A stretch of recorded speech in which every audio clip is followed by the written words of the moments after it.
Is Tia Warsop, the sophomore from England, second best batting average in the Big 12.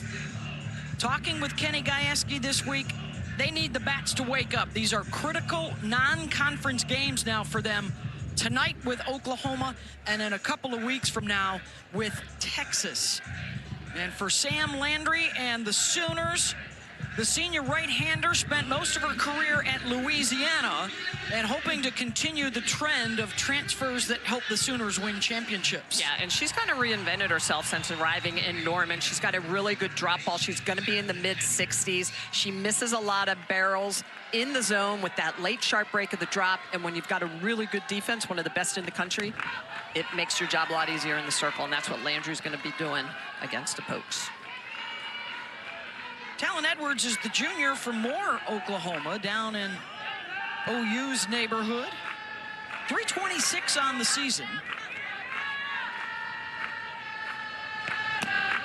And a ton of experience in this stadium. These are the only two programs in the country that have been to the World Series for the last 5 years in a row. For Oklahoma, that's a streak of 8 straight trips to the World Series, with 6 national championships during that stretch.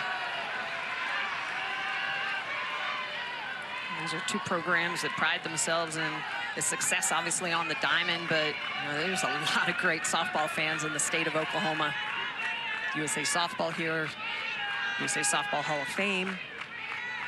Here's the 3-0 to Edwards. And that's in for a strike. Tatum Stolting behind the plate. Dustin Douglas at first, Keith Kearney at third, our umpiring crew tonight.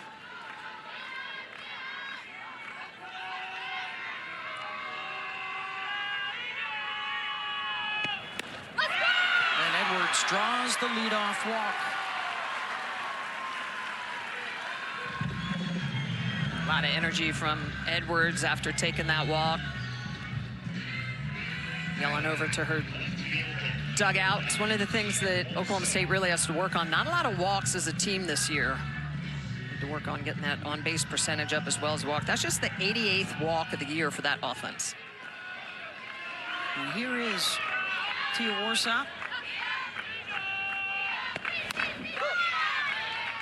They are coming off of a disappointing series in the desert. They dropped 2 of 3 to Arizona. In fact, their last 15 games, they are 8-7. But Kenny Gajewski really liked the work at practice this week. They felt good coming in. Of course, you know, in a rivalry game, anything goes. They went down to Norman last year and took 2 out of 3 for the first time since 1997. Yeah, that was a huge deal for Kenny Gajewski in the program. And for as long as he's been at Oklahoma State, he has had to battle Patty Gasso in the juggernaut of Oklahoma. Once it foul. One of the highlights for Poke fans in this rivalry is 3 years ago on this field, the first Big 12 championship for Oklahoma State, and they beat OU to get it. Here's the 1-2. Smack foul.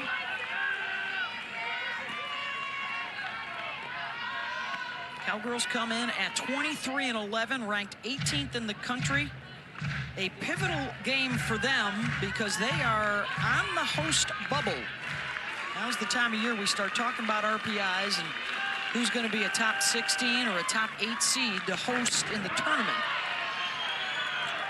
Well, you mentioned it. This is a resume builder all the way around, both these teams. In fact, Patty Gasso mentioned it to us in our call with her yesterday, saying, hey, well, first off, I had to educate my team on what RPI is because they're so young. But she's like, we're at a 9. I want to be at a 4 or 5 by the time the season's over. Chance for 2 here for the Sooners. They'll get the lead runner at second base. Strong arm from McEnroe Marinas. Edwards retired, 1 down.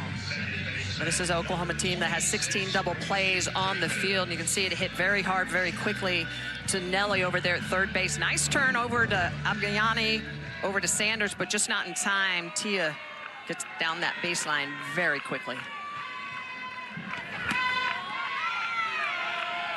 Here's the number 3 hitter, Rosie Davis. She's been their best hitter the last couple of weeks. And comes in on a 5-game hitting streak. She's reached safely in the last 10.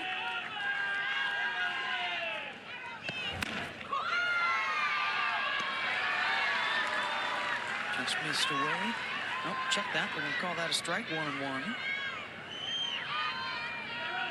Rosie, the sophomore out of Readyville, Tennessee, over the last 10 games has scored 7 times, driven in 6.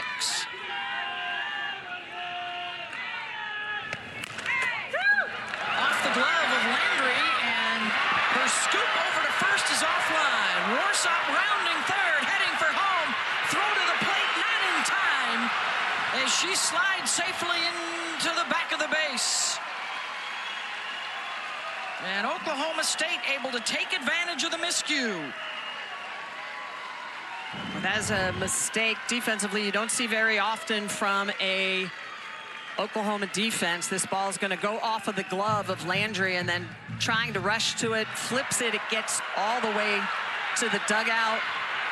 And with the speed of Warsop, she's going to score all the way from first. Nice slide, because there was potential for Emmerling to be able to make that tag, but if Warsop doesn't go to the back of the bag, there's a good chance she's out. So a run on the board for the Cowgirls without a hit here through the first 3 batters.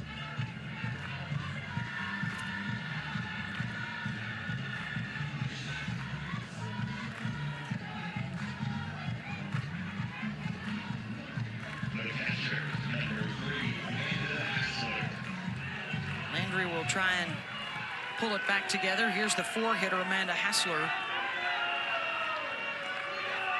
She had a hit in all 3 games in the Arizona series, and that one ricochets off the glove of McEnroe Marinas, and another run will come home.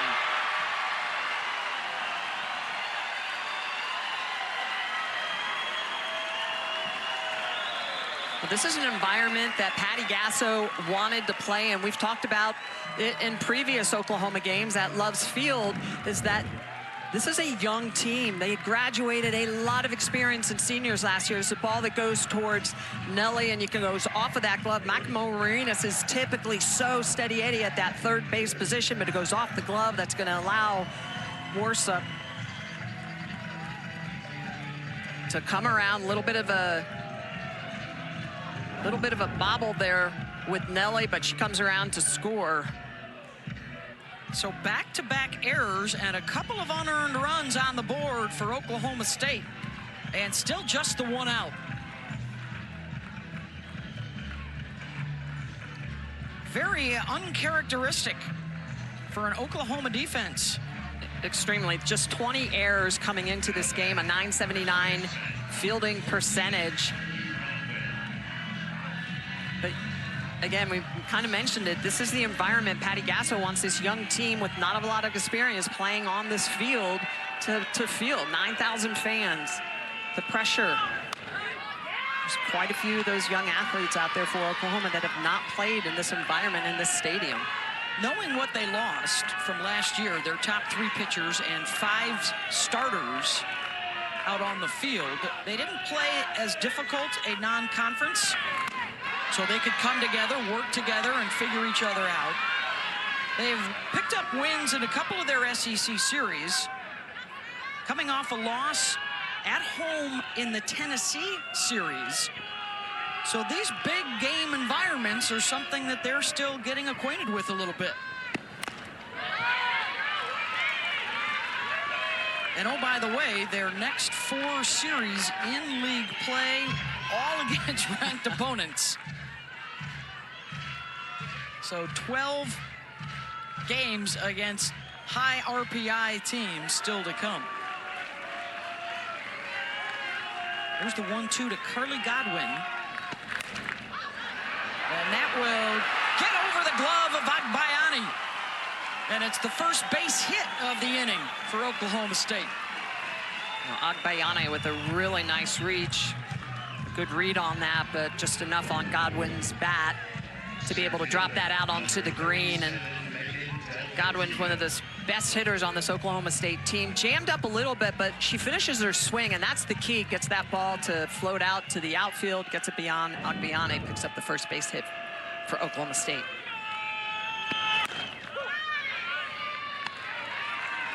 A rocky start for the Sooners. Down a couple, 2 on with 1 out. Already some bullpen activity. Here's the 6th hitter to the plate, Megan Delgadillo. Big transfer from Cal State Fullerton. Playing in her 241st career game tonight. Delgadillo's just got plus speed. Had led off for the majority of the year for Oklahoma State. There's Kirsten Deal out in the pen, getting ready just in case, and that is just outside the line, foul ball.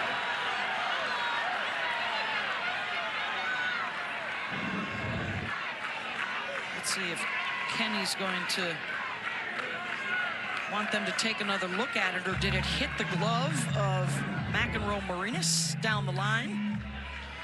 Otherwise, it appeared to jump foul. Yeah, it was definitely to the foul side of the bag. I think Kenny Gajewski is asking if they were sure that didn't potentially go off the glove. Remember, a lot of times it's where the ball is.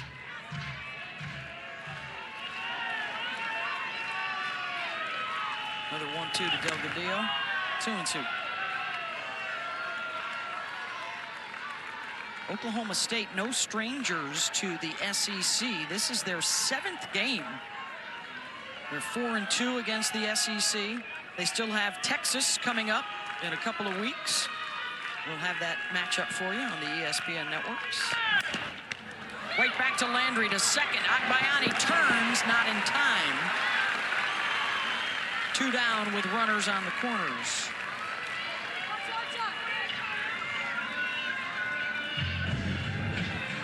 Good job by Landry to recover. I like the fact that she doesn't let that error earlier in the inning get to her. A comebacker immediately, she makes the turn. No thought about it. She knows where she's going. It's going to be tough to try to turn a double on Delgadillo, however. Can Claire Tim pick up that runner at third? Claire's hitting under 200 this year, has 6 RBI. But a big moment here for the junior from Buena Park, California.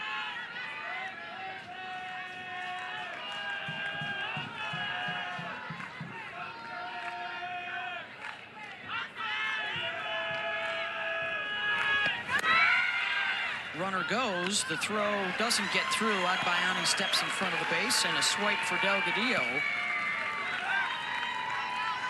Her 20th of the season.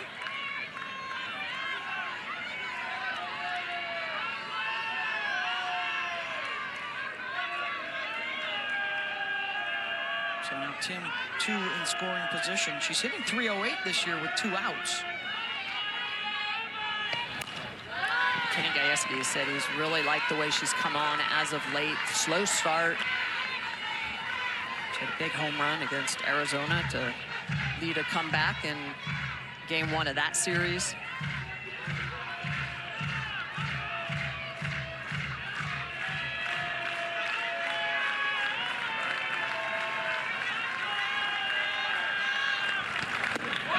Two from Landry. Just missed it low, 2-2.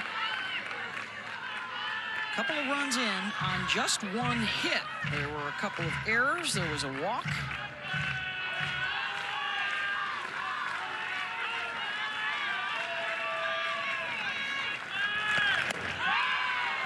Full count. Well, to your point, a couple of errors, an uncharacteristic walk by Landry. Landry coming into the game had only walked 14 batters on the year, so that was just the 15th walk, but it was to the leadoff. And got things started. Yeah, both the runs unearned. Out in front of the changeup, Landry gets her to limit the damage. Couple runs in. Sooners picking up the bats when we come back. can mix speeds, so that vertical separation that Mylan has really makes her tough in that circle with all that energy. The one area that she does need to work on is trying to limit those free passes, but she's high velocity up near 70 miles an hour. She can make the ball disappear. Just really good leadership and experience in the circle for the Cowgirls.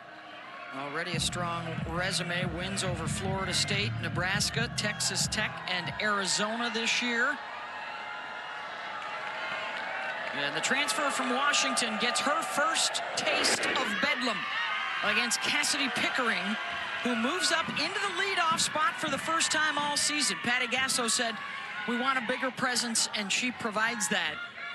And a couple of youngsters up front behind her, McEnroe Marinas, Ella Parker, and then Gabby Garcia, who's in the conversation along with McEnroe Marinas for Freshman of the Year honors in the SEC. It's been a good class around the conference. Very good. A lot of great young talent, including Pickering in her sophomore year. Big part of that national championship they won last year.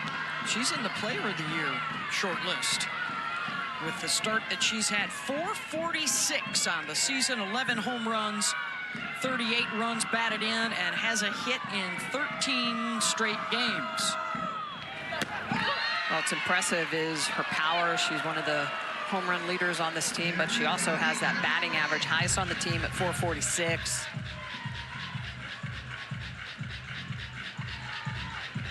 Slug percentage over 900, leading the team.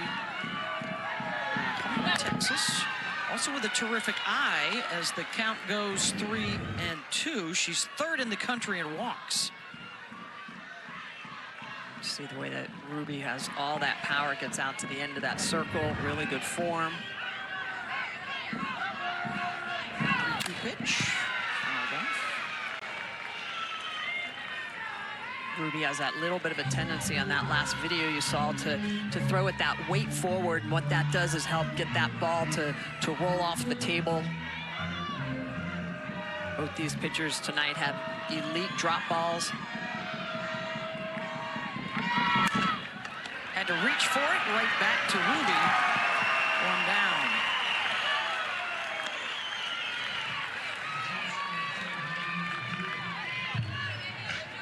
Well, the bedroom rivalry over the years, the advantage to Oklahoma, and a lot of it due to that woman right there, Patty Gasso, now in her 31st season. Has a chance on paper to be the best that ever was, chasing a 9th national championship. For a single coach, that's unprecedented. Her 8 tied with Arizona legend Mike Candrea. And of course, earlier this spring, it was announced that Patty will be the U.S. national team coach, leading us into the Olympics in Los Angeles in 2028. Softball returns likely for the next 2 Olympiads, hopefully, right, Michelle? so. 32 is in Australia? Yes, in Brisbane, Australia. So hope within the softball community to get back-to-back games and get that momentum going again to keep it on the program permanently. Something for these young players to look forward to. McEnroe Marinas chases the rise at the eyes, 1-2. Didn't play last year due to an injury and has come out strong. From Hawaii, trying to follow in the footsteps of Jocelyn Allo. So some pretty good footsteps to follow. Agbayane as well from Hawaii. A lot of those young ladies from the islands will fly back and forth to the mainland weekend after weekend to work out with their travel teams. And it's another full count. The thing about Ruby, she is not afraid to go deep into counts. Typically has a very high pitch count. This is an Oklahoma team that does know how to draw the walk. 198 walks on the year for this Sooner program. Called strike 3. Nelly thought it was high, looked to be at the numbers, 2 down. This is a drop ball on the outer half. And on that particular count, you got to protect, especially early in the game. Well, Malin is going to throw that drop ball to elevate a little bit at the belt.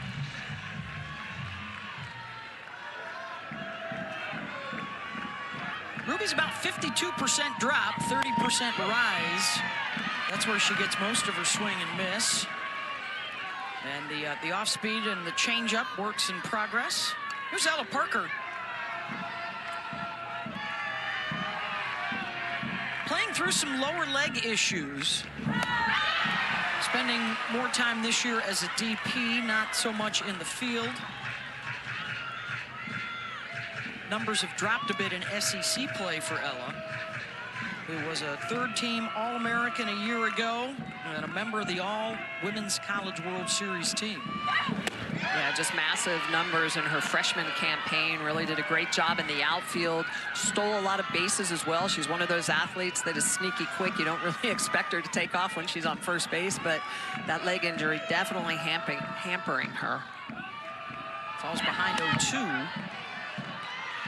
Ruby tried to nibble low and away.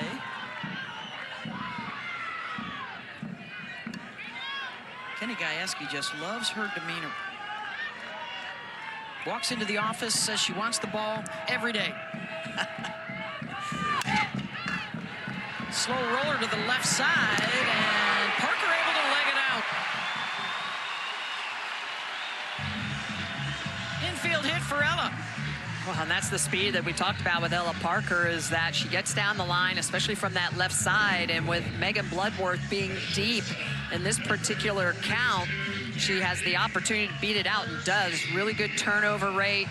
And one of the keys as well is that she gets to that bag throw a little bit low. I love the smile down at first base with Tiare Jennings, the first base coach. That may have been the lowest exit velo of any ball she's hit in her career. But wheels to get down to first. Well, the respect to the middle infielders playing deep.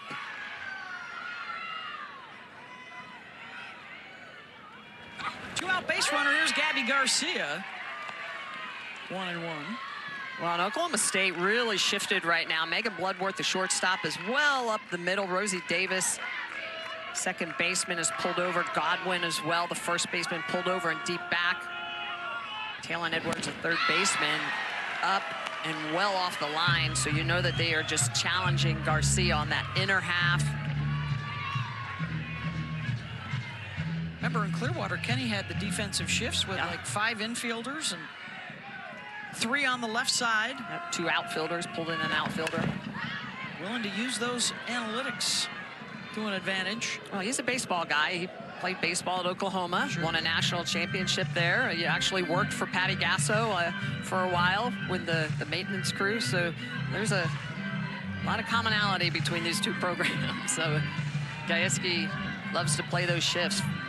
More so on the baseball. We don't always see it as much on softball. It's a 1-2 to Garcia. Reaches for it to protect. Not a play. Out of Chandler, Arizona. Kenny.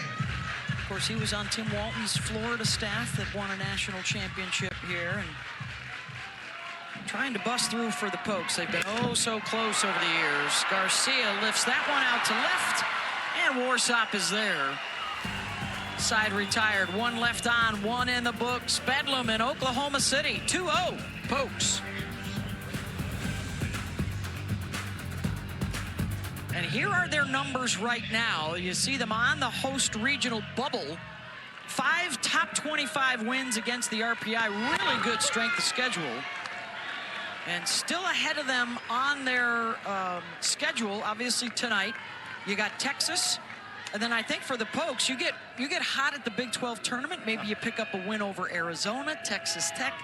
Now that resume looks pretty strong.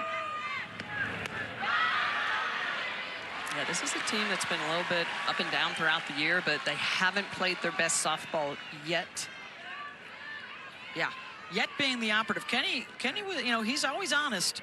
He was frustrated when we talked to him earlier this week after their losses in Arizona, and looking for them to still grasp the Cowgirl way this season. Still time. This is what they want to, the list they want to get off of. The most appearances without a title. Sandy Fisher, of course, too, a long time at Oklahoma State. And then there's Nebraska and Tennessee as well on that list. And a strikeout for Landry to open up the top of the second, 1 down. Second consecutive strikeout for Landry on that changeup. She throws a really good changeup. She throws it about 23% of the time. Didn't really use it much through the first part of that first inning, but look at the spin on that pitch. There's so much rotation on it, ability to miss barrels. Laying down the bunt is Bloodworth. Landry got her. And after a 30-pitch first inning, boy, would Sam love a quick 1-2-3. Well, on Landry, that's why that error was so uncharacteristic in that first inning, because normally very steady with the glove, a very good arm, loves to field the ball, and Bloodworth in that 9-hole tries to put that changeup down. It's a little bit too hard, goes right to Landry, and she just guns it over to first.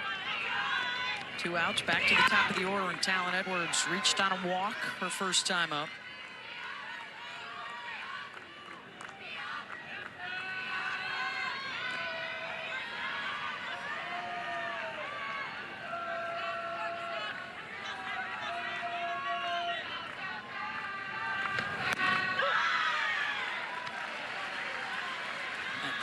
For a strike, 1-1. Landry really turns over that drop ball. Great spin on that. She's worked very hard with pitching coach Jen Rocha to make that drop elite, one of the best in the game. She'll throw it about 26% of the time. Pulled to Agbayani, and it is indeed a 1-2-3 inning, under 10 pitches for Landry. And the Sooner bats will go to work again when we come back. Arizona, second most national championships behind the UCLA Bruins. 4 straight years that they have been the #1 seed in the NCAA tournament. 8 straight years in the World Series, and all of those seasons they've made it to at least the semis. Just a remarkable stretch. Truly. Kenny Gajewski has even said, Patty Gasso, it's the gold standard. The program that she's built, now the new stadium down in Norman, Loves Field. Just...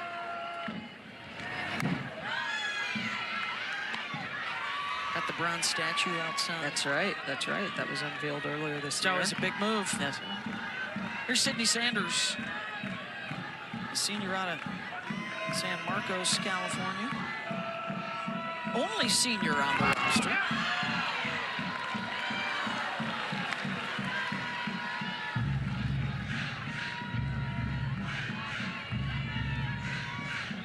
Sanders in her 3rd season at Oklahoma, started out a great freshman campaign at Arizona State University. Swing and a miss there.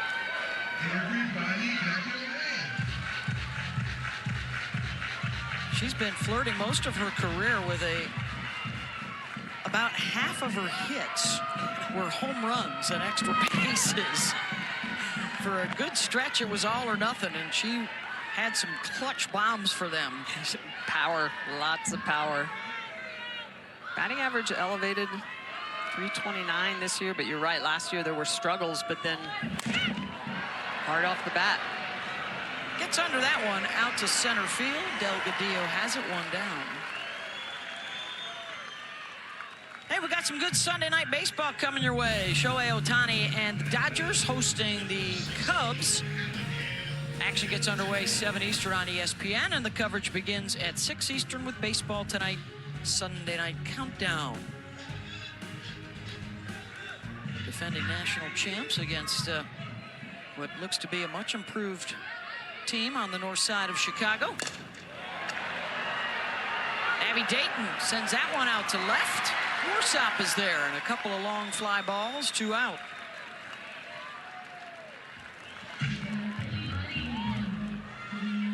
Second baseman, number 51. Here comes Ailana Agbayani.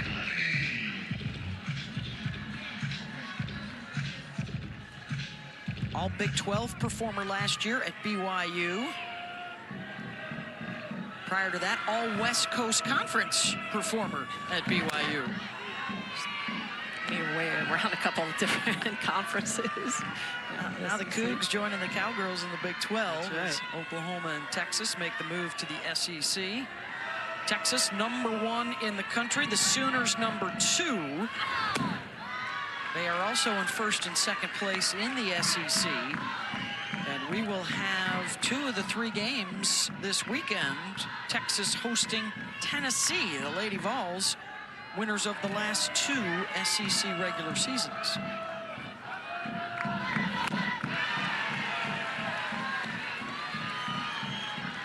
Malin with some good smoke there, 2-1.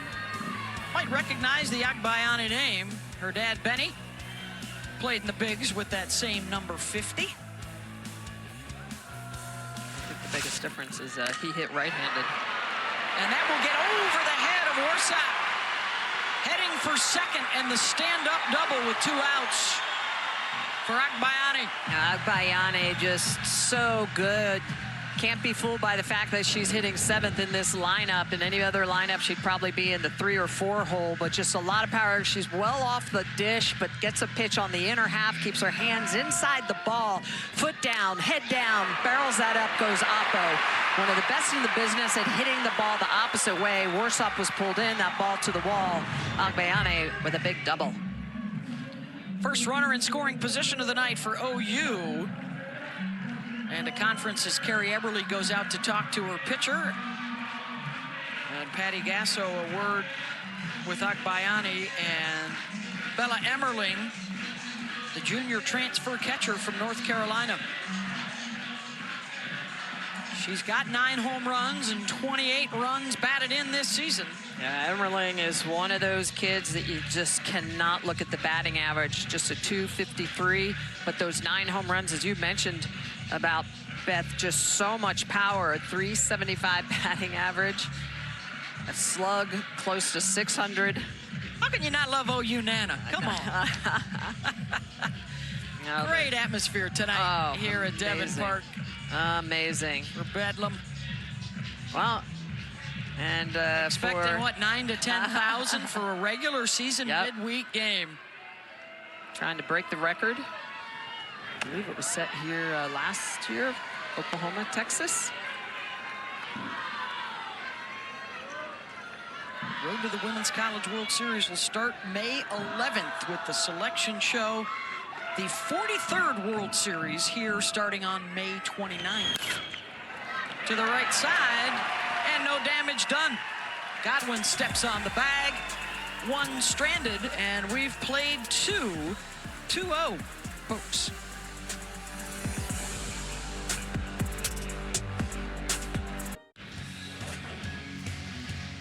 Oklahoma State taking advantage of back-to-back errors in the top of the first inning.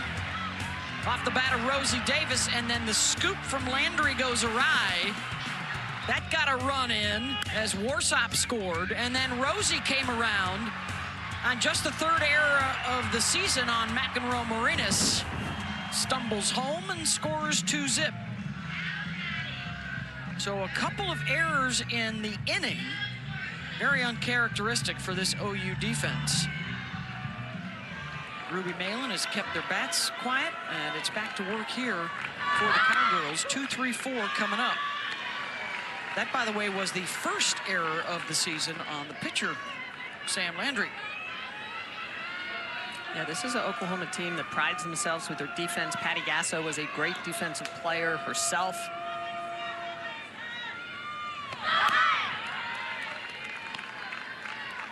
With a drop ball pitcher like Sam Landry, you know there's going to be a good amount of pitches put in play. You got to be ready for it. Entirely new infield except for Sid Sanders. Popped up foul. Yeah, I mean, you think of this infield, you had Hansen behind the plate, Hodge at second, TJ at short, Brito at 3rd. And then in left and center field, Boone and Coleman, the most successful class in the history of the sport.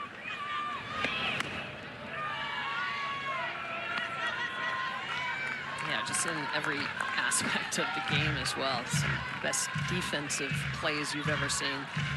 Ability to score runs, pitchers. Yeah, Kelly Maxwell, Nicole May, Ali Keeney. And out to left, and Maya Bland, who gets the start out there tonight, makes the play. 1 down.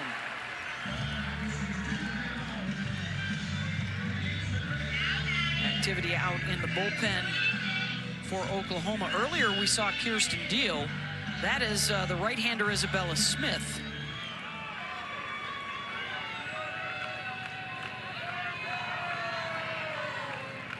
And here's Rosie Davis.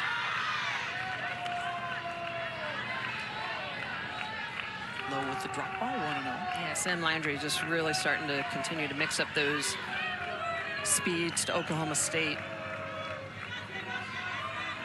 Got it down, hard drop, change up at about 52 miles an hour.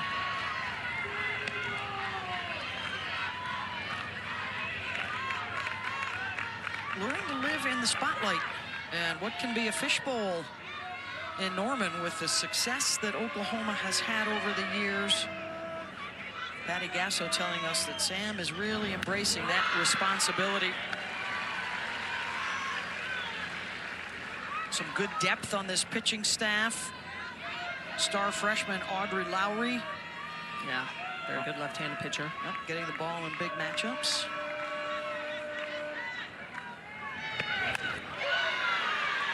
Lowry had a little bit of an injury, so she had taken about 3 weeks off, came back through a little bit in the last weekend's games, which was important, so she is available and ready should the Sooners need her.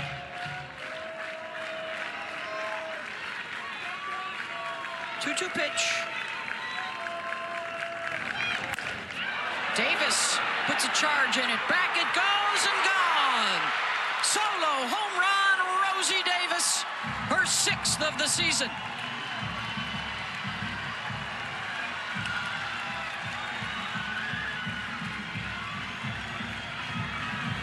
I mentioned that Sam Landry had been using that drop ball and that changeup consistently. And Rosie Davis just able to make some adjustments and is going to take this pitch and go the opposite way with it. That's a ball that's slightly elevated above her knees, but you could see the little bit of pause and hesitation on this. Lets that ball travel and just drives it the opposite way. 6th home run of the year for Rosie Davis, stepping up in that 3 spot. 3-0, Oklahoma State.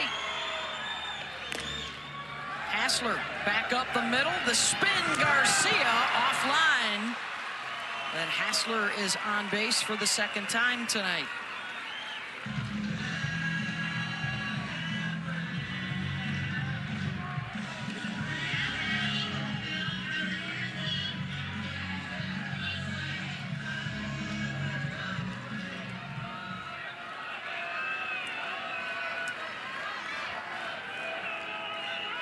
Single for Hassler, their 3rd hit of the night.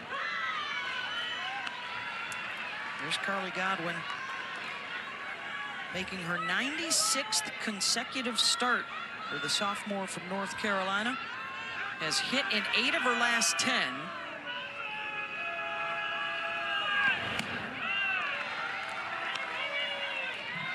Picked up hit number 100 for the sophomore in her last at-bat. It's a pretty good milestone for the youngster. This could be such a big night for Oklahoma State. They were the Big 12 favorites in the preseason poll, but now find themselves at 500 in the league and in 6th place. Kenny Gajewski says, we got to find our way. We got to do it fast. We got to start stacking wins. Swing and a miss, side of the zone. And Landry gets her 3rd strikeout, 2 down. It's a nice rise ball by Landry, who's been working primarily that drop ball and changeup.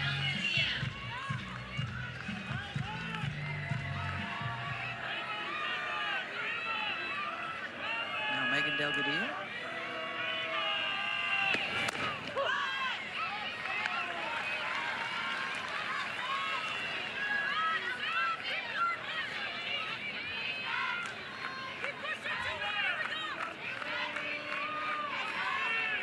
Solo home run for Rosie Davis has extended the advantage for the Pokes.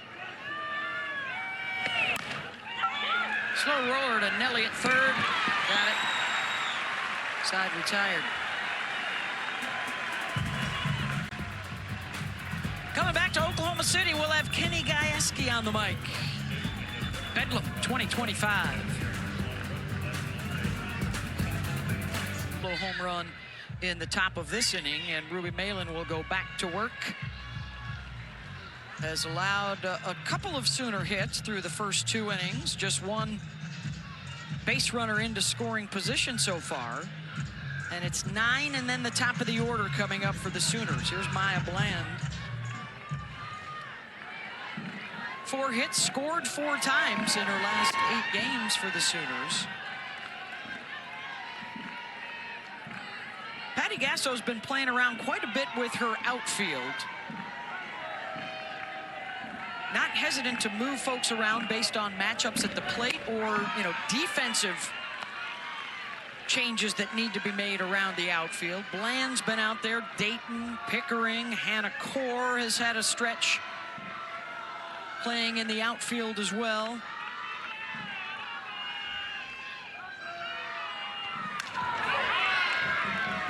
Fouled back by Bland. Out of Ladera Ranch, California.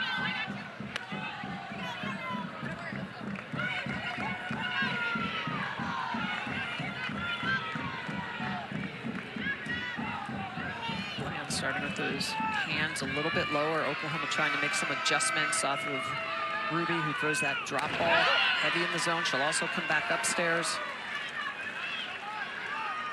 Also will throw that drop on multiple levels. A lot of times you're looking at your knees, but Ruby is not afraid to throw that pitch at the belt.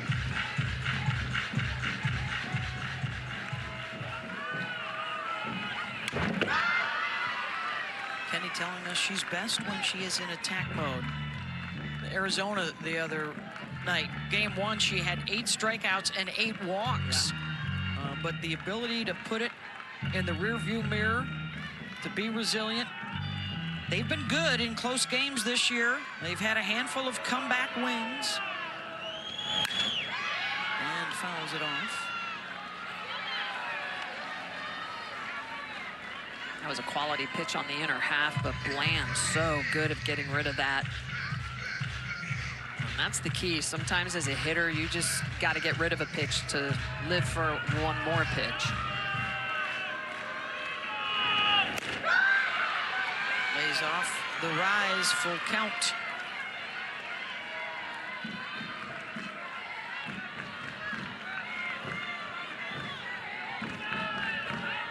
It's the 4th 3-ball count through the first 3 innings. Draws the walk. Malin puts the 9-hitter on base.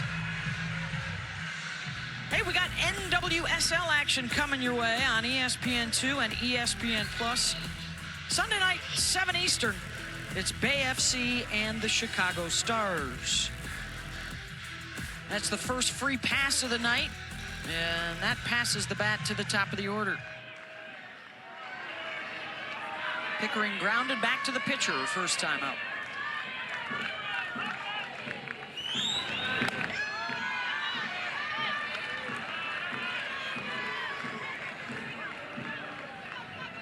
Patty Gasso raves about how calculating Cassidy Pickering is. Does the homework, always has a plan when she steps into that batter's box.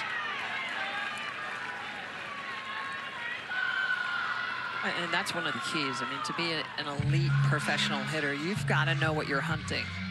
You've got to have a plan to know what pitches you're looking for, what you're laying off of. And then you make those 2-strike adjustments. But when you get in a leverage count like this, a 2-0 count, having an idea of where you want to hunt. Hitting .435 with runners on base this year.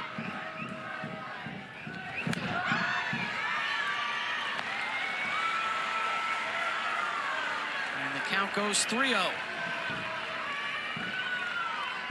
Look at that, her last 6 games, she's hitting 800. Fire. Lashes that, back it goes, and gone. 2-run home run, Cassidy Pickering on a 3-0 pitch.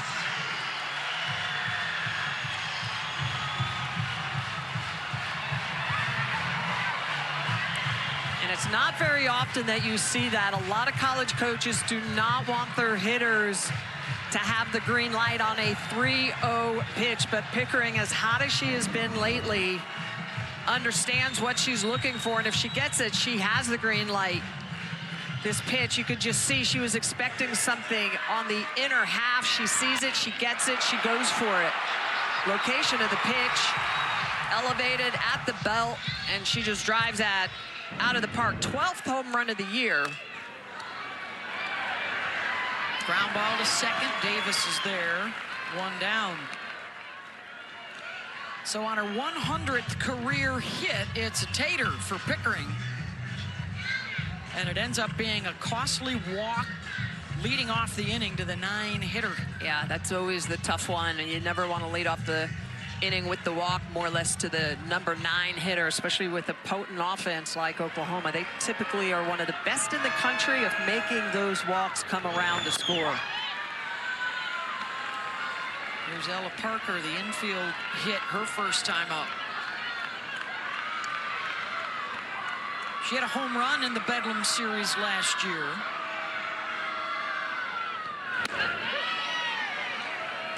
And was absolutely electric in the postseason. In her very first Big 12 tournament here on this field, she was the most outstanding player.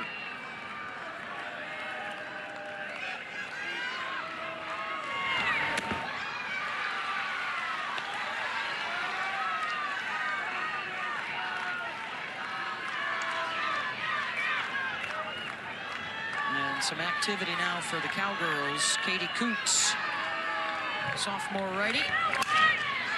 Parker taps that one foul down the line.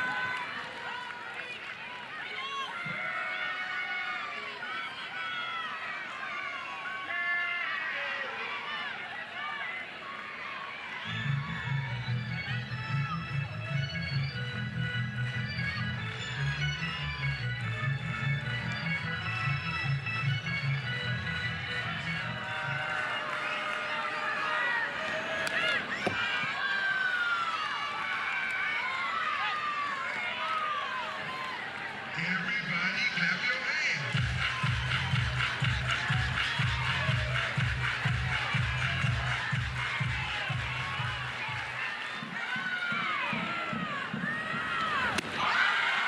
Stays away from it. And another free pass, second one of the inning. Ruby, a lot of her pitches at this point are not competitive. Another visit, Carrie Eberly to chat with Oklahoma State's ace. That's because another dangerous hitter is due up, Gabby Garcia, who will bring the go-ahead run to the plate. Tying run now aboard.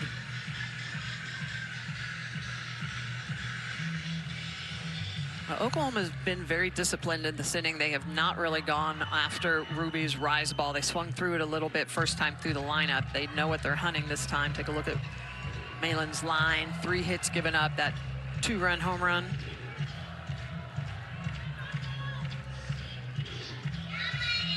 And really, when you look at her line for the year, it's been the base on balls that really have hampered her. That 2 walks in this game, 50 on the year.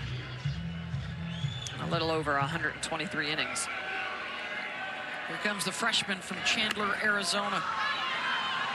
Had a stretch earlier this season with a home run in 5 straight games. Patty Gasso has really enjoyed watching her from an uncertain freshman in fall ball to maturity at the plate and at short. Fly ball out to right, 2 down.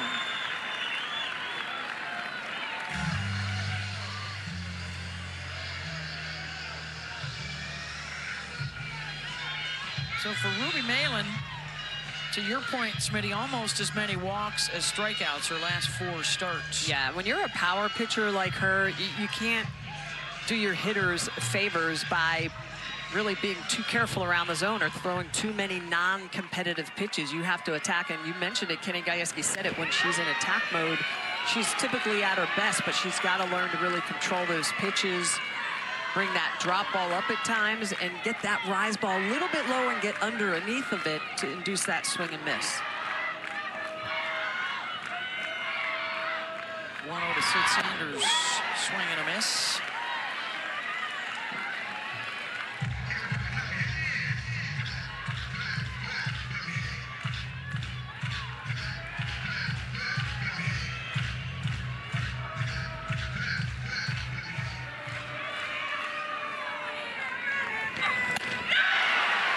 Swing and a miss.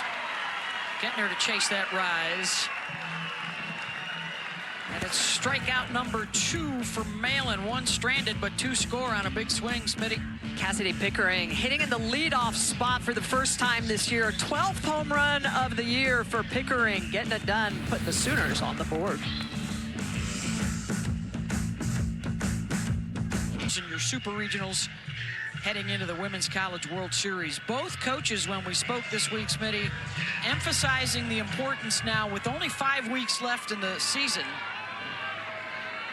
to make sure you're a host for a regional and a super regional. Because here's the math. The home team wins 75% of the time. That's how you advance out of the regional.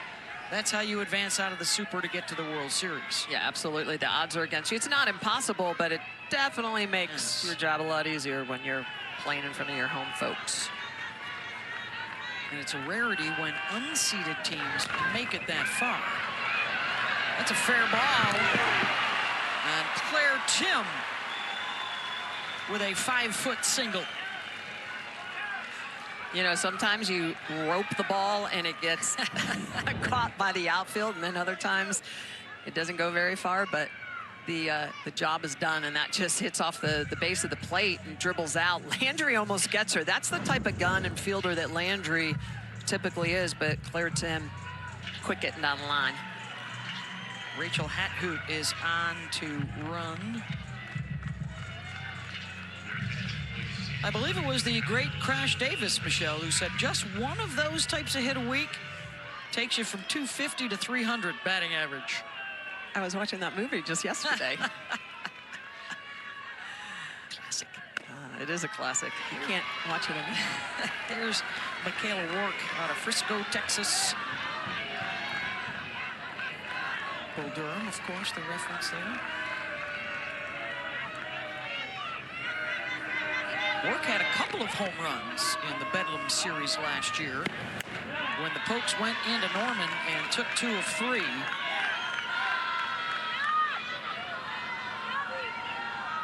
Oklahoma also lost its series to Texas, the Longhorns winning the Big 12 to knock OU off the top perch. Then the Sooners came back to win the Big 12 tournament, win the Natty.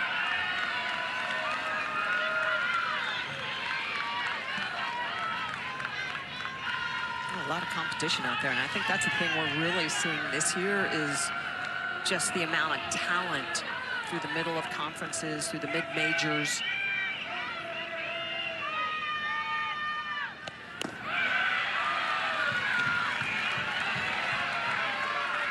It is a low 3-1.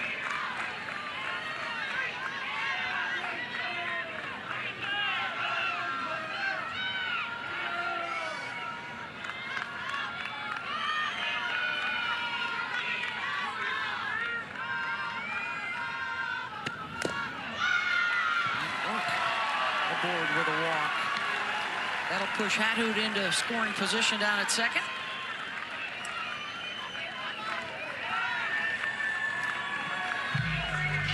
Second walk from Landry. So far for Sam, now working into the 4th inning, 4 hits. Just one of the 3 runs is earned.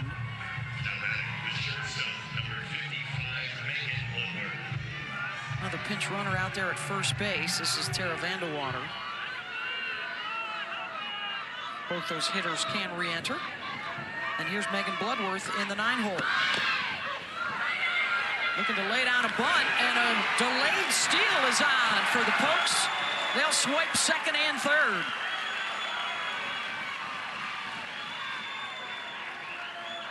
Beller Emmeling behind the plate for Oklahoma.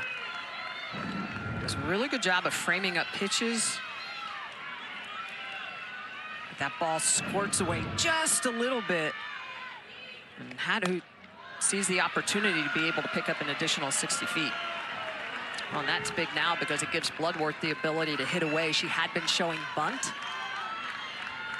These extra 60 feet are always damaging at times when you give those up. Wild pitch pass ball.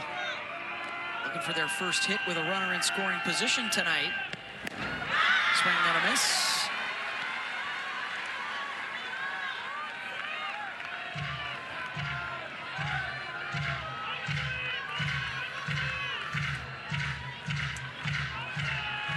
Now her third year at Oklahoma State for the Alabama transfer.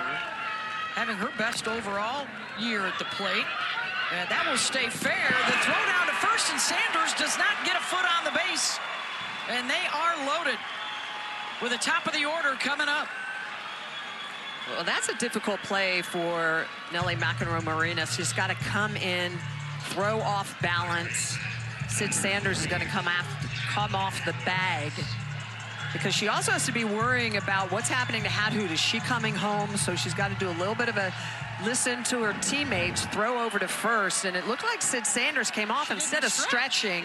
Yeah, I think Sid Sanders needs to play that a little bit differently and try to stretch for that.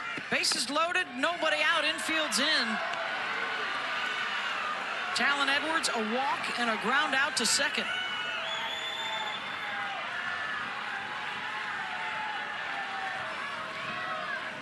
Cowgirls do not have a grand slam this season.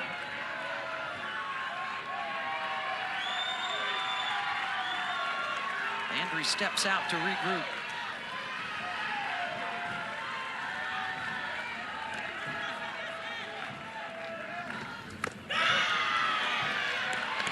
Speed's in for a strike.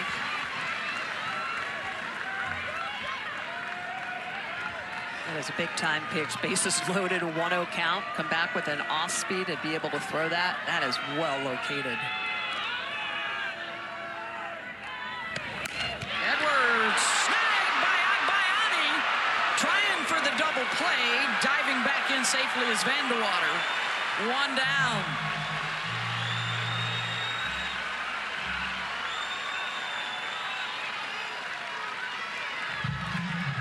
What a great play by Agbayani to be able to make this diving catch. This absolutely saves at least 2 runs. Look at the way she's going to lay out, catch that, and then try to get the double play. But Garcia coming behind Vandewater. Now it's Warsop.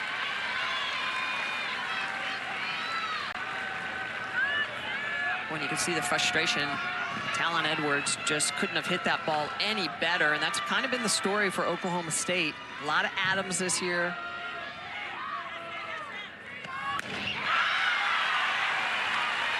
Swings through it.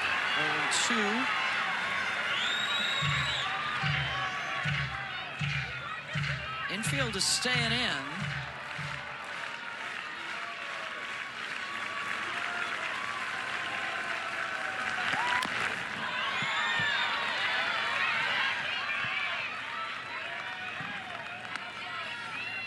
See Rosie Davis in the background. The on-deck hitter homered her last time up.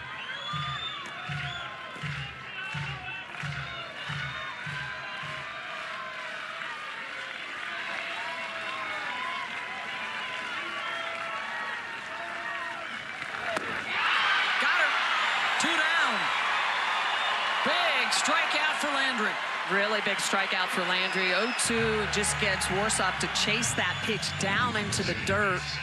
That pitch is not close to the zone, but Warsop is going to go right after it. You can see that ball, it starts mid-shin, just dives down into the dirt. Number 4 on the night, and now the infield will go back to its regular depth here with 2 outs and the bases still loaded.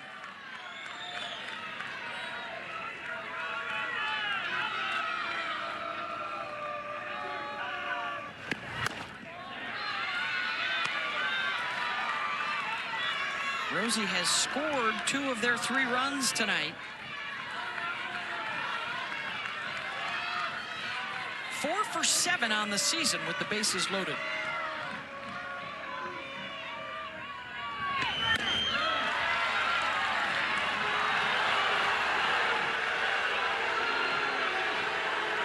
Crowd not liking that call. Emmerling is one of the best catchers in the game of framing pitches. It's one of the things Patty Gasso talked a lot about with a 2-0 leverage count for Davis. That clips the corner, 2-1. Yeah, and that's a good pitcher's pitch. Landry looking the sharpest in this particular at-bat on a 2-0 pitch. A competitive mindset, battling through this bases loaded situation. And now 3-1. A walk, a couple of singles to load them up, and now back-to-back outs for the Oklahoma defense.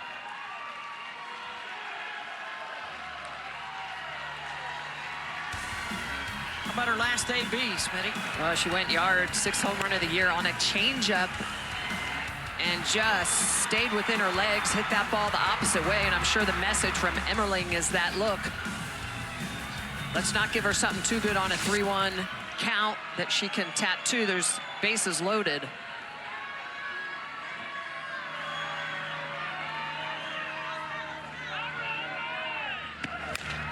Davis to second, Agbayani, and the Sooners get out of it. Bases loaded, nobody out, and no damage done.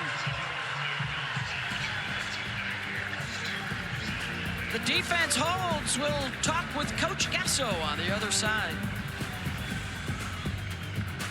On the half inning prior to that.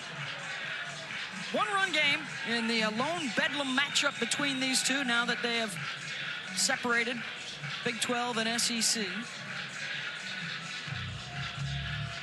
And Abby Dayton, the transfer from Utah, 3rd-team All-American last year with the Utes, and a former Pac-12 batting champ, will lead things off.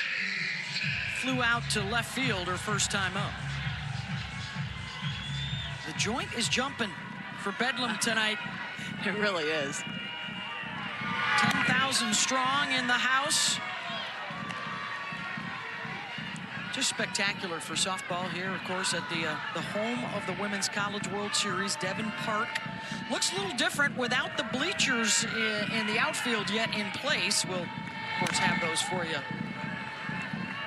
in late May and early June.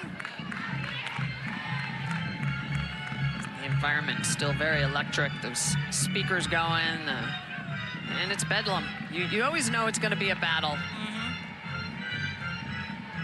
You're playing the MC Hammer pregame, you know it's going to be a special night. Ruby Malin back to work in the circle. 1-2. These two familiar with one another from their days out west. Of course, the Pac-12 no more as molded into Big 10, ACC, Big 12. West Coast Conference.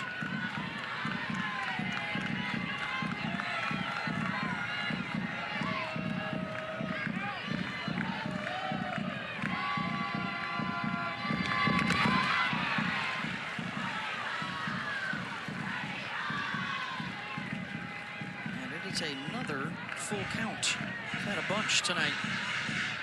His first couple innings, Malin doing a good job of controlling the zone, even though she was going deep into counts, but some of these pitches now becoming more and more less competitive. Yeah, this is the 6th one of the night for Malin.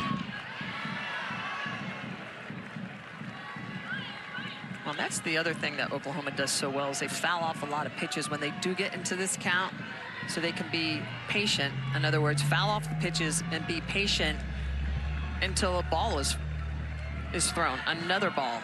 And that's why they are one of the top teams in the country of walking. And there you go. Leadoff is aboard with a walk for the second inning in a row.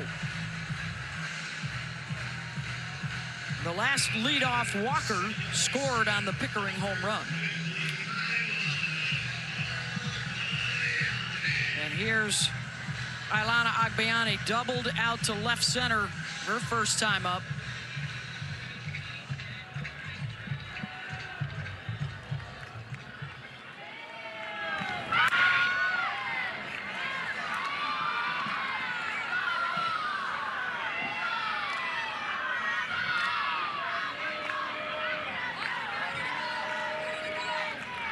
Oklahoma now is going to have the mindset that unless the ball is super sweet over the plate, they don't have to attack it.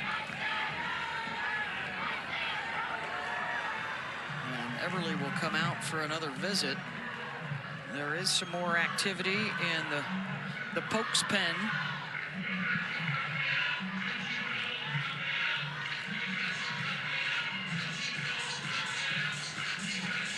Look at the Sooners.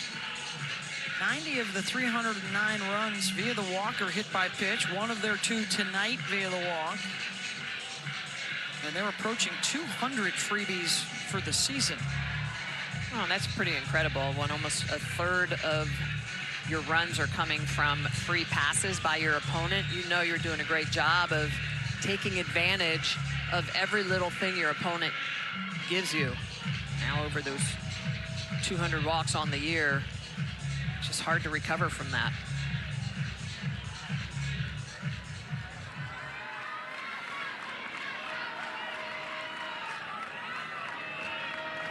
Here's the 1-0. Just 2 first pitch strikes in the last 10 batters for Ruby.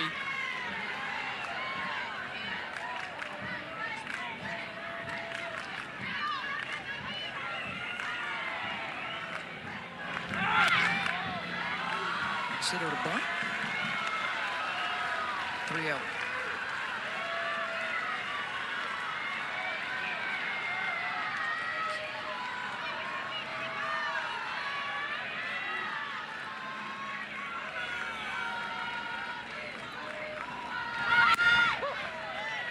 Taking 3-0. Got a couple of pokes in the pen. Looks like they would be ready if called upon. It's Coots on the right. Coots on the left, Riley Crandall on the right. And that is back-to-back walks. The 4th in the last 2 innings for Malin. And now the go-ahead on base. Tying run in scoring position. Oh, you can tell this Ruben has lost the feel of some of those pitches. Trying to find that back as a pitcher. You know it's difficult at times when you lose that ability to pound that strike zone. Here's Bella Emmerling, 379 this season with runners in scoring position. Taking all the way, making Ruby throw a strike.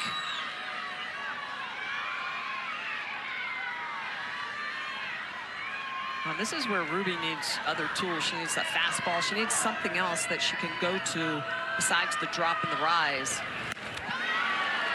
If she's not getting the swing and the miss, and right there, Emmerling does her a big favor going after a pitch up in the zone. It was a home run hack.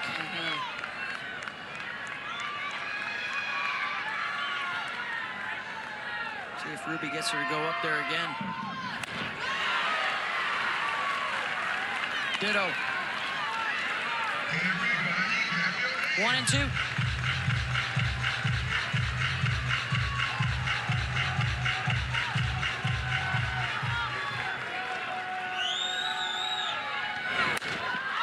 Not that time.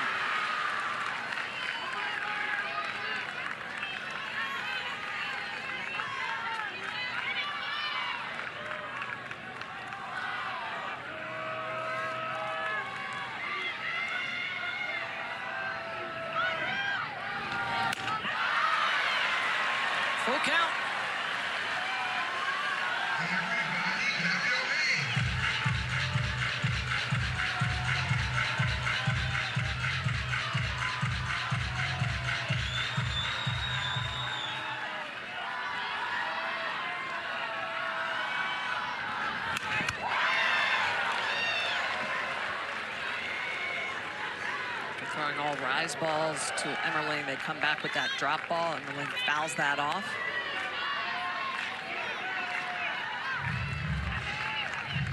Emmerling has that swing plan that comes down into the ball. That's why they're trying to get her to swing at that rise ball up in the zone.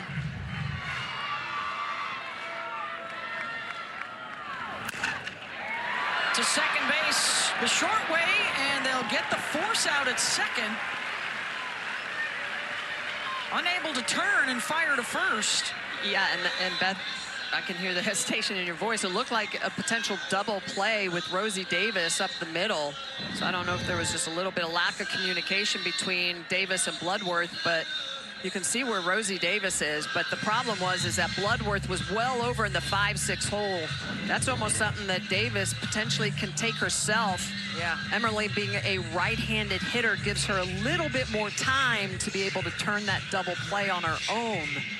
But nonetheless, the Cowgirls get an out at second.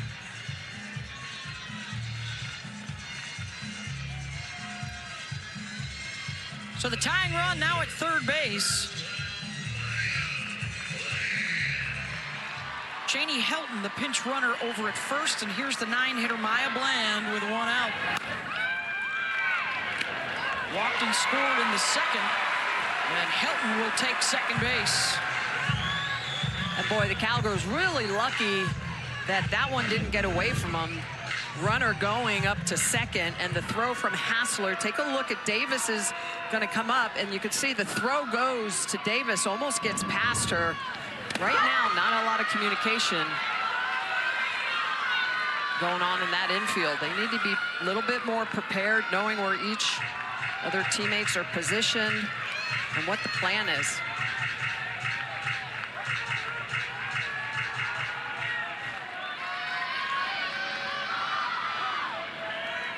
Two to Bland. Swing and a miss there.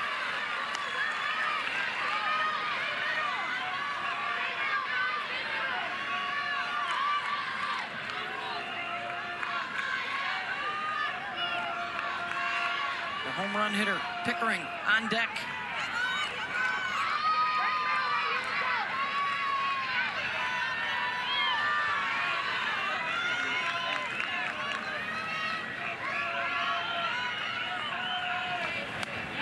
Bland swings through it.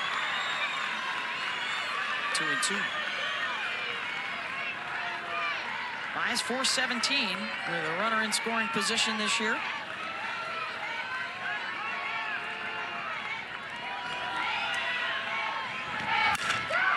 Bland drives that one deep and gone. Maya Bland, 3-run home run for the Sooners. Her second of the season.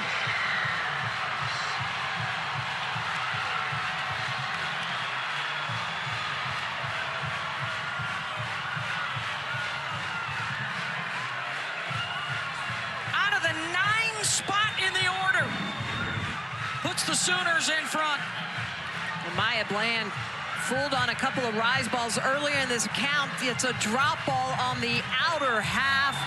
It's slightly elevated, and she just lets that travel and goes the opposite way with it. That is a beautiful piece of hitting on a pitch that's a little bit up in the zone, capitalizes on a drop ball outside. Big 3-run shot, puts the Sooners on top. And the carryover from the top half of the inning when the defense came up clutch and some momentum into the bottom half, and helped by a couple of walks. And then the home run from the 9-hitter as Pickering pops it up. 2 down. Well, I bet inning starts with 2 consecutive walks. They've just done such a good job of making teams pay when you put them on base. And you can just see, just compact, right? Doesn't even need to follow through. This is all about barreling up the ball. And I'm actually surprised why Oklahoma State went to the outer half when she had swung through rise balls up in the zone. Yeah. But obviously, knowing what she's hunting, gets a good pitch to get that swing off. Huge hit for Bland, as you mentioned, second of the year. And second of her career, by Yeah. the way. Ground ball is short. And an error at first base. McEnroe-Marinas over to second. And a shaky display by the infield.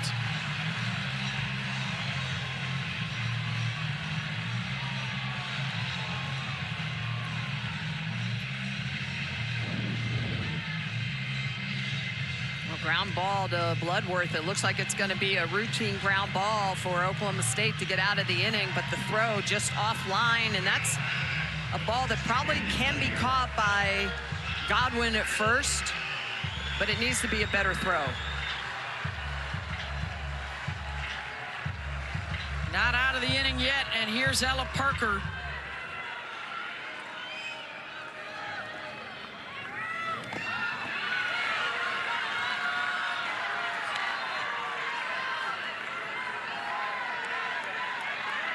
No word yet from the official score as to who the error is charged to. I think it has to be on the throw. I mean, granted, I think Godwin could come off the bag and catch it, but the runner's still safe. And now they're going to say it's an E3. Oh, okay. Yeah, E3. Shows what I know. So much for a two-time Olympic gold, huh? Yeah. Well, could be better on that, exactly. Yeah. So. Parker out of play. Ella singled in the first, walked in the third.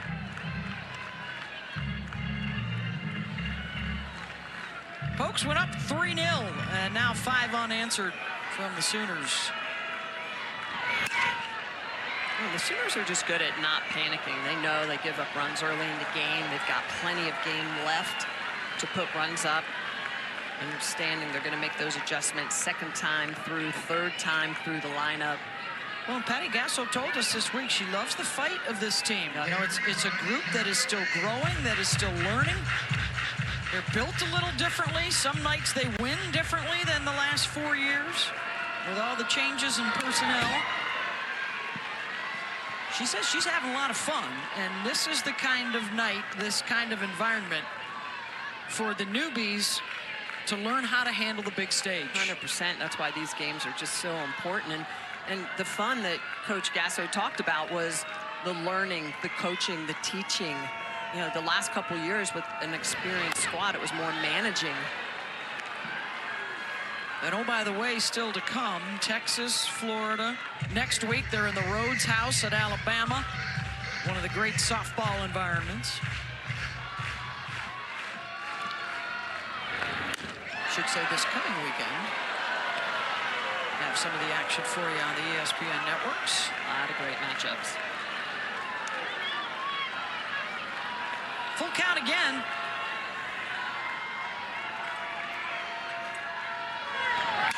Parker smashes that back up the middle, and that'll score a run. RBI Ella as McEnroe-Marinas comes home.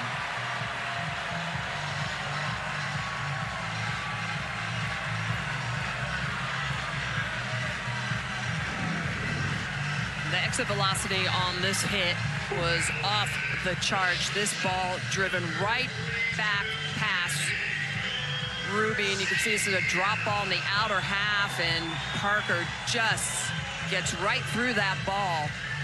Well, you can see in Ruby's eyes how close that was.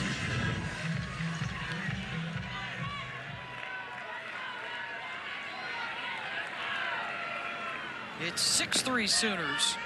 Here's Gabby Garcia. A line out and a fly out.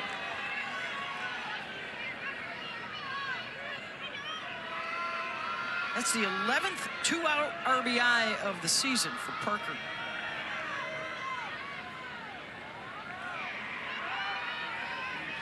Does it on the 3-2 pitch.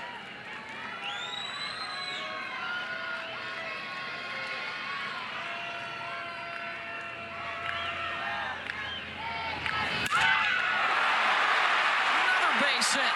Parker motoring around. A stumble in left field, and Ella will score.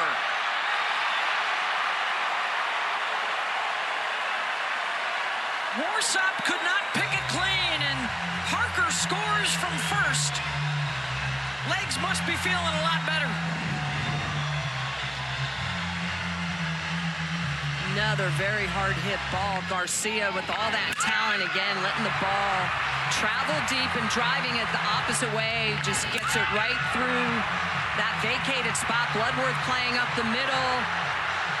Outfield shifted, gets that ball all the way to the wall, and Ella Parker, who's in a boot a lot of the week, able to leg around from first base. Tia Malloy is going to come on to pinch hit. She will be the 9th to the plate this inning, and she will face a new Oklahoma State pitcher.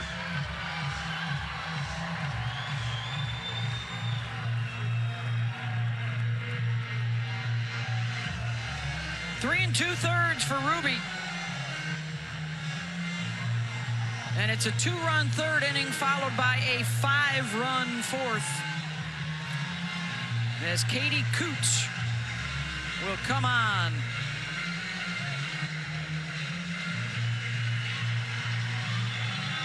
We'll take a break and be back for more Bedlam in the bottom of the fourth.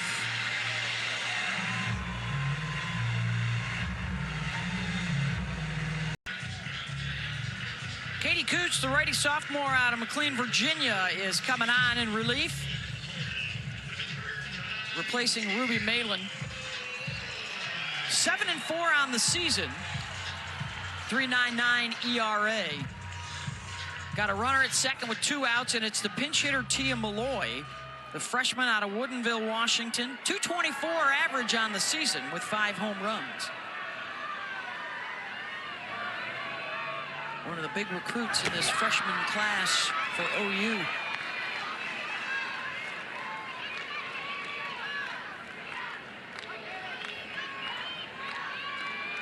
Five runs across here in the fourth.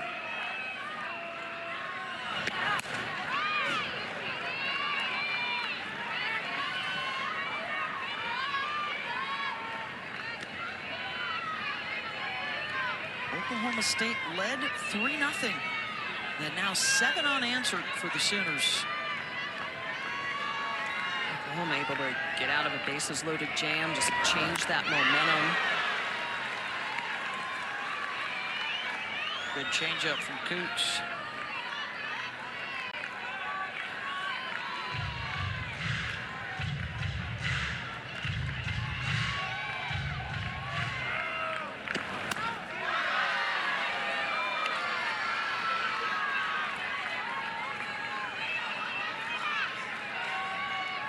Look at Coots' line as well. Walks have been a little bit of an issue, that control. Third pitch through the zone.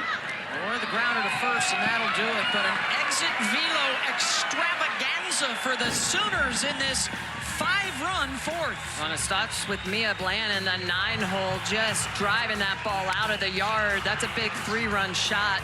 But Parker, she blasts that ball as well. And Garcia, the Sooners, just taking advantage. Westwood, Woolery, and Grant smashing it. Already both with over 60 RBI on the season. Yeah, they were outstanding as freshmen, and last year they got split apart a little bit in the lineup, and we're all like, they need to follow each other in the lineup like they did as freshmen, and the back together just getting it done.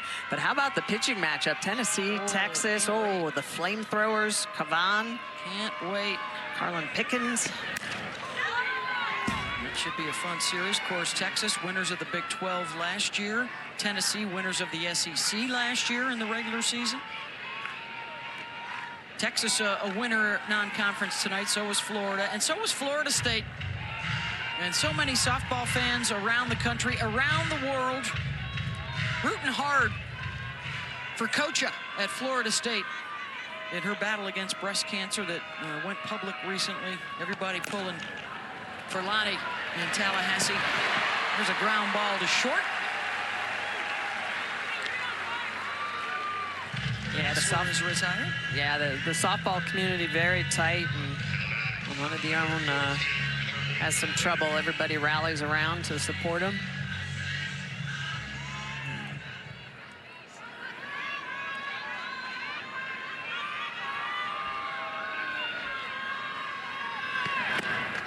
Here's Carly Godwin. Part of the story for the Pokes at the plate. 6 left on base, just 2 for 12 with runners on, 1 for 7 runners in scoring position. And their early lead has disappeared. Back-to-back big innings for OU. Garcia staying busy at short, 2 down. Of course, now that the Final Four is in the books, it's Masters Week in Augusta. A tradition unlike any other for the 89th Masters Tournament. ESPN with exclusive first and second round coverage. We'll get you started tomorrow at 3 Eastern, and then ESPN Plus features whole and group coverage for all 4 rounds. Get your pimento cheese sandwiches ready, Smitty. That's right. Always love watching the scenics, right? Mm-hmm. Not just the food people are eating, but the scenics, all the flowers, right? Springtime. Oh, yeah. Green jackets. Oh. Do you have a favorite trophy or award that you won over the years? Any cool looking one? I mean, obviously the gold medals. The gold medals, those were cool. Yeah. Some cups, you know, sometimes you get a cup. I think my favorite was I threw a perfect game in Japan, and the city that was hosting us basically took the scorebook and etched it. So my perfect game scorebook, yeah, so I'd say that's my favorite. Nice. It's all in Japanese, but I can somewhat understand it. Exactly. There's a 1-1 to Delgadillo. Of course, we're pumped on the road to the Women's College World Series. Me, you, Doza, Holly. Is this year 19, I believe, that we will... That's right. Consecutive years of calling a national championship. It's the longest running concurrent group out there. It's an amazing event. Hundreds of employees from ESPN and around the city. The compound. And it's definitely a bucket list. If you're a softball fan, you got to come to the Women's College World Series. There we are up there in the press box here at Devon Park. Hello, everybody.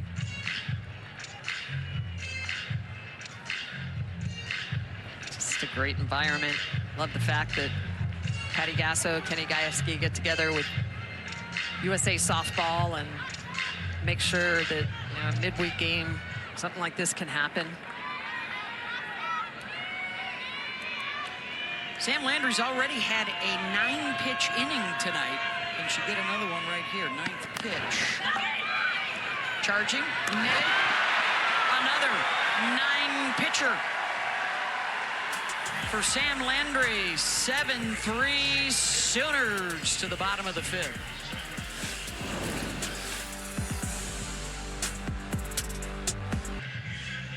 "7-3 Sooners." A big night for Patty Gasso to try and add another top 25 win, boost that RPI. Of course, 1 through 8 seeded by the selection committee get to host both a regional and a super regional if they keep winning. And their strength of schedule wasn't as strong this year in the non-conference, but that will change in the coming weeks. Of course, notable wins with Tennessee and Arkansas. Dayton grounds out to first, 1 away. Yeah, their non-conference strength of schedule for Oklahoma was above 200. Obviously, this game is going to help them. Conference RPI or strength of schedule, I should say, for anyone is going to be off the charts if you're in the SEC. And those would all be quality wins, as many as they can get in the home stretch. I mean, the SEC has been so strong with the addition of OU and Texas. Top 4 in the RPI, 7 of the top 10. All 15 SEC schools are in the top 35 RPI. Yeah. Well, and that's where the discussion becomes at the top, who's going to host. But at the bottom, you know, is their talk, the Missouris, some of the teams in the lower part of the conference right now, will they get in? And just because of the strength of schedule, you have to think if that RPI stays 50 or under, that it potentially would get them in. Obviously, assuming they're above 500 and all the other qualifications.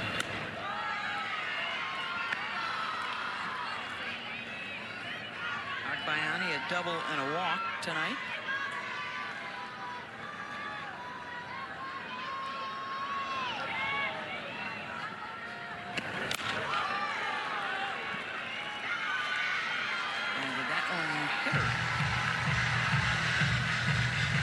Third time she's aboard.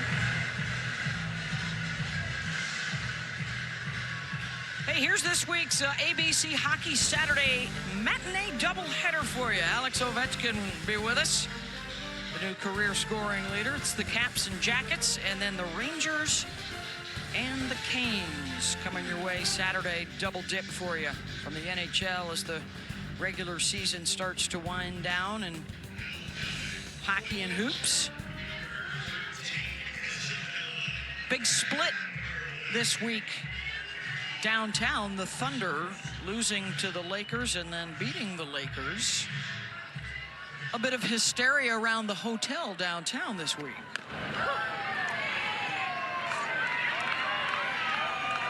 This a little bit. I thought it was when you and I walked in, but then we saw the Laker garb and we're like, oh wait, okay. It's not us. It's not us.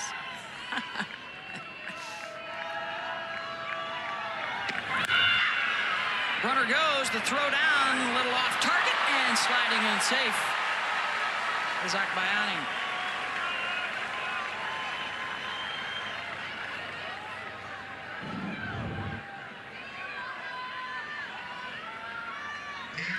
It's a new catcher, Schneidmiller, behind the dish. Schneidmiller with the throw down. Rosie Davis slips a little bit, throw a little bit high.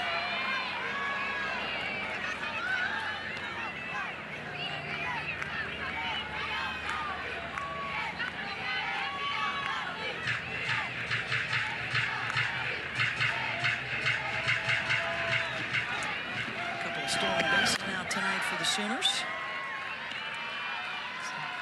9th of the year for Agbayani.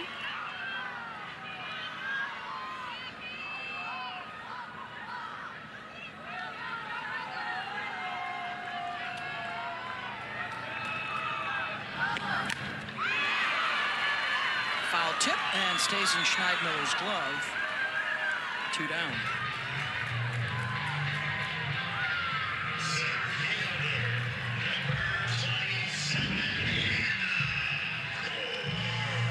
Katie Coots picking up her first strikeout. See the way she gets underneath that pitch, a little bit of upspin on it, and just gets a swing and miss on it.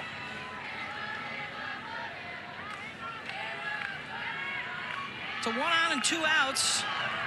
And a pinch hitter in the 9 spot, Hannah Kaur.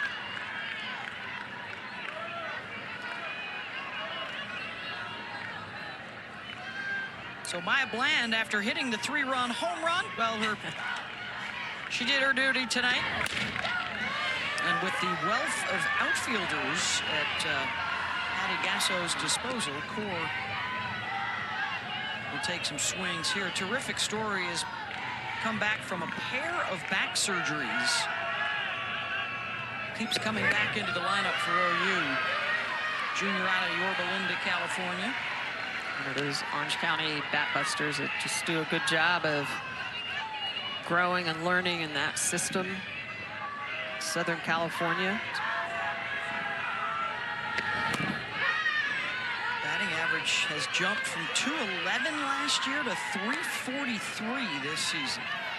Just a hard worker. Just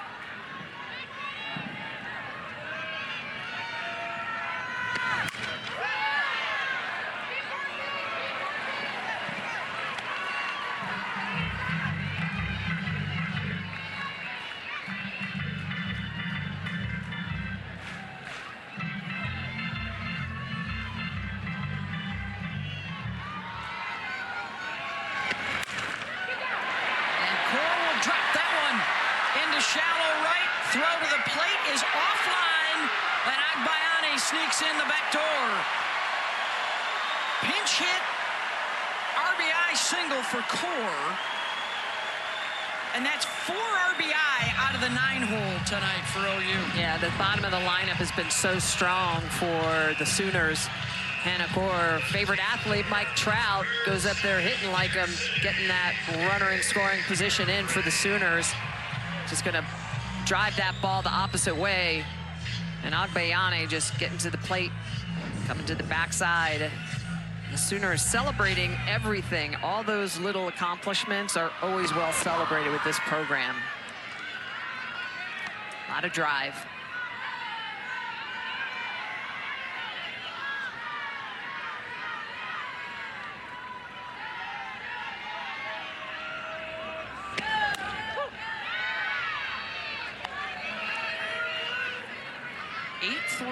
Oklahoma. 6 of those runs got on base courtesy of errors and free passes tonight. And then, of course, the 2 home runs from Pickering and Bland. And here is Cassidy. 2-run shot in the 3rd.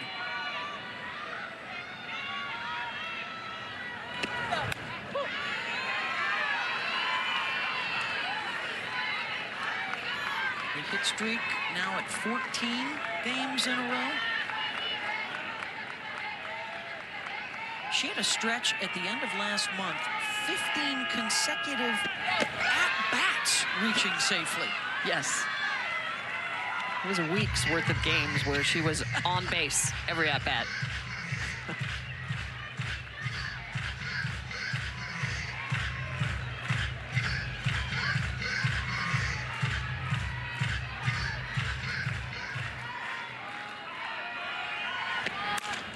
Pickering, opposite field, back to the wall, off the top of the wall, and it bounces back in.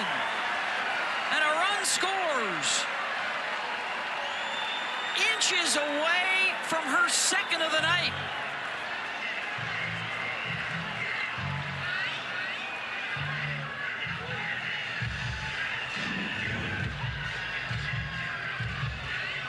This ball just hit really hard, and Rachel Hadhoot out in left field is going to go back on a ball, but Pickering, just such a beautiful swing with the way she gets underneath that ball and elevates it, power going the opposite way. And Hadhoot sees it off the top of the wall, thinks it actually goes over the wall, but it bounces back in, so a big double for Pickering. And that now brings the game-winning run to the plate. It would bring the run rule into effect for Oklahoma here in the bottom of the 5th.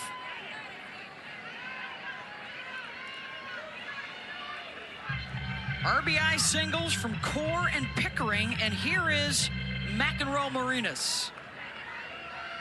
9 unanswered for the Sooners over the last 3 innings.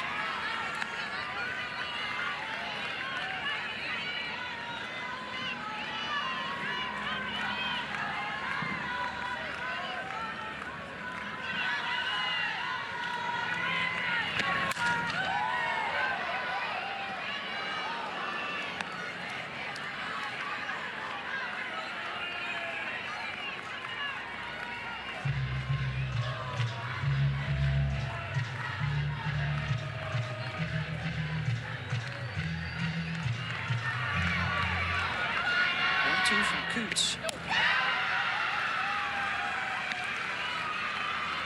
2-2.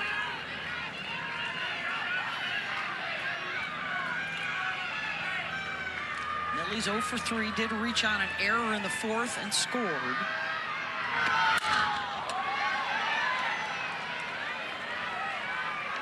Sending flares to the fans down the right field line. Good scrap for that loose ball, kids. And the Coleman jersey comes up with it. Look at, he's excited too. He's got the OU chain.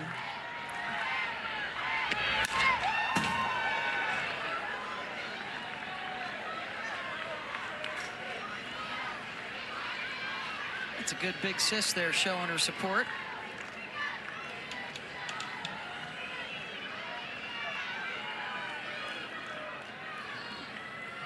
Nelly doing a good job of fouling off pitches. Waiting for something that's back inside the zone. Works herself to full after being down.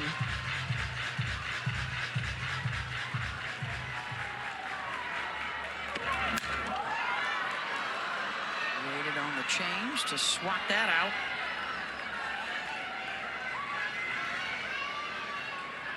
And that's the pitch I think Oklahoma State pitchers need to use more of. They've got to figure out a way to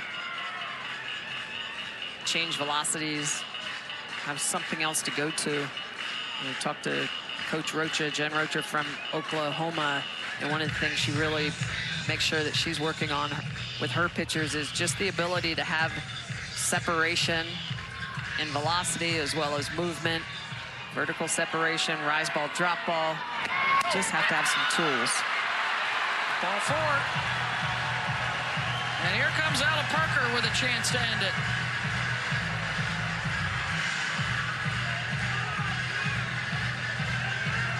As the 5th walk of the night, hit batter, 6 free passes by OSU pitching.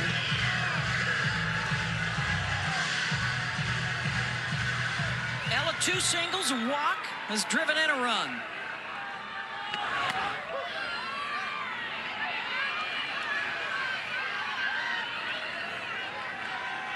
Game-winning run at first base would pull the run rule into effect.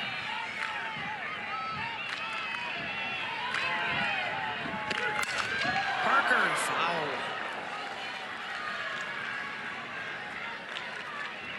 And earlier in the year when I had Oklahoma, South Carolina for the first ever SEC series at Norman, we were talking with Coach Gasso, and she said, you know, this team isn't quite as powerful as you're used to in the past, but I kind of brought up some statistics to actually show it's as powerful, if not more, earlier. Now that they've gotten into SEC against better pitching, this is still, though, a young team that barrels the ball up. They get in leverage counts. They take advantage of the free passes. Of course, her son, JT, Exactly. works with the hitters.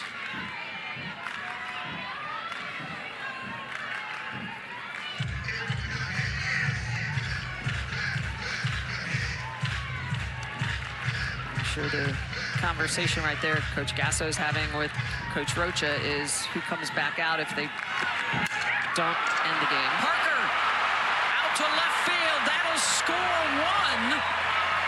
And it's 10-3 Oklahoma, and the game winner stands at third.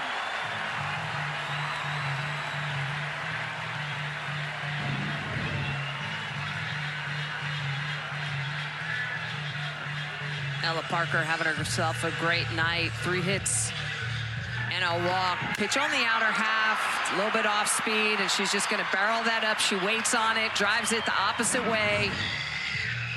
Picks up another RBI.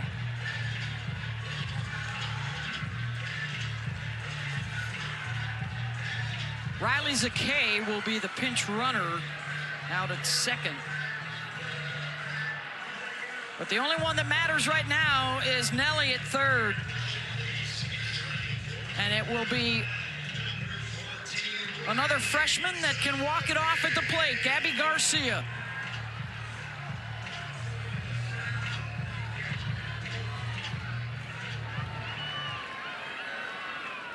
RBI single her last time up. Right back up the middle, ball game.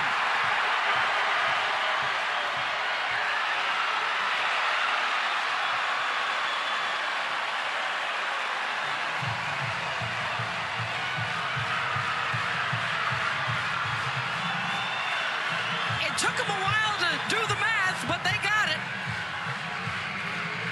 And Bedlam goes to the Sooners.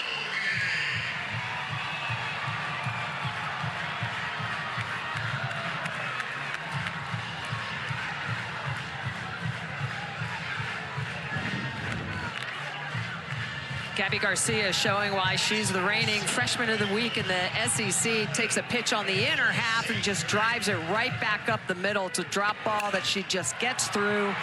Really beautiful swing. Driving in her teammate. Nelly Mackimo-Marinas comes in to score the game-winning run. Garcia with that base hit back up the middle. Trailing 3-0, they wipe out the deficit with 2 in the third, 5 in the fourth, and 4 here in the fifth to close it out. And it's a run.